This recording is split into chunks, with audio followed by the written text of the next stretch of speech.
সারা দেশে চলছে বিদ্যুতের সংকট। এর মধ্যেই শহর ও গ্রামে ব্যাপক পরিমাণে বিদ্যুৎ চুরি করছে ব্যাটারি চালিত অটোরিকশা। অভিযোগ উঠেছে এসব অটোরিকশার বড় একটি অংশের চার্জ হচ্ছে অবৈধ সংযোগে।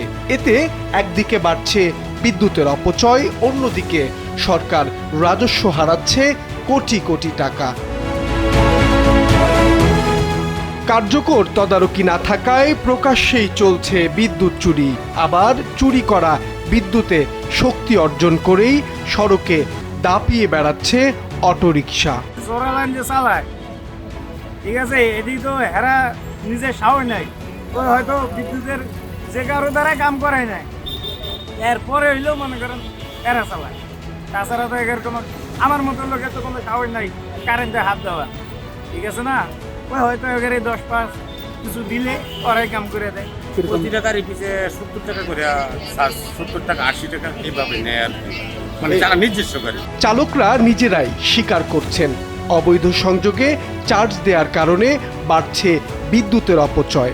সেই বিদ্যুতের কোনো অর্থই যাচ্ছে না সরকারি কোষাগারে। মাঝখানে টাকা দেয় ওই লোকের কাছে, ওই লোকে চার্জ দিয়ে দেয়, পরে আমরা সকালে আমরা গাড়ি পৌঁছাতে হয়। সরকারের পক্ষ থেকে শক্ত নির্দেশনা দেয়া থাকলেও তা বাস্তবায়নে এখন বড় চ্যালেঞ্জ। ব্যাটারি চালিত রিক্সার সংখ্যা সীমাহীন হয়ে গেছে। ভিআইপি রুট সহ মেইন রুট যেখানে আছে, যেখানে নন মোটরাইজ ভেহিকেল চলার কথা না, সেই জায়গায় অসংখ্য এই ব্যাটারি চালিত গাড়ি চলেছে। এটা কিভাবে নিয়ন্ত্রণ করা যায়? প্রাথমিকভাবে আমরা এই চলাচলগুলো সীমিত করবো, নিয়ন্ত্রণ করবো ব্যাটারি চালিত গাড়ি, তারপর পরীক্ষামূলকভাবে আরেকটা দিতে পারবো। বিশেষজ্ঞরা বলছেন কেবল বিদ্যুৎ চুরি নয়, ব্যাটারি চালিত অটোরিকশা বাড়ার সাথে সাথে সড়কে নিরাপত্তা ঝুঁকিও বাড়ছে। ইম্পর্টেন্ট একটা ইস্যু যেটা আসলে আমাদের এই যোগাযোগ ব্যবস্থার জন্য খুব ট্রেমেন্ডাস একটা প্রেশার দিচ্ছে, সেটা হচ্ছে আমাদের ব্যাটারি চালিত রিক্সা, যেটা কিনা আসলে গত 2-3 বছরে মহামারীর মতো ছড়িয়েছে।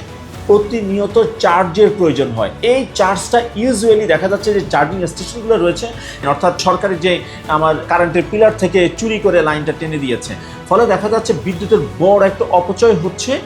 এই পুরো চাপটা কিন্তু দেখা যাচ্ছে আমার শহরের বাসীর উপর এসে পড়ছে, কারণ লোডশেডিং হচ্ছে, বিদ্যুৎ দিতে পারছে না, প্রয়োজনীয় ক্ষেত্রে বিদ্যুৎ দিতে পারছে না, অথচ বিদ্যুতের চুরি হয়ে যাচ্ছে।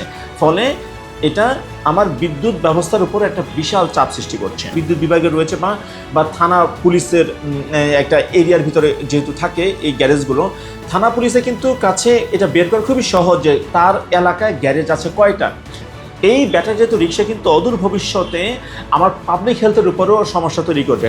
বিদ্যুৎ অপচয় ও সড়ক নিরাপত্তা দুই ক্ষেত্রে এখন গলার কাটা হয়ে আছে ব্যাটারি চালিত অটোরিকশা।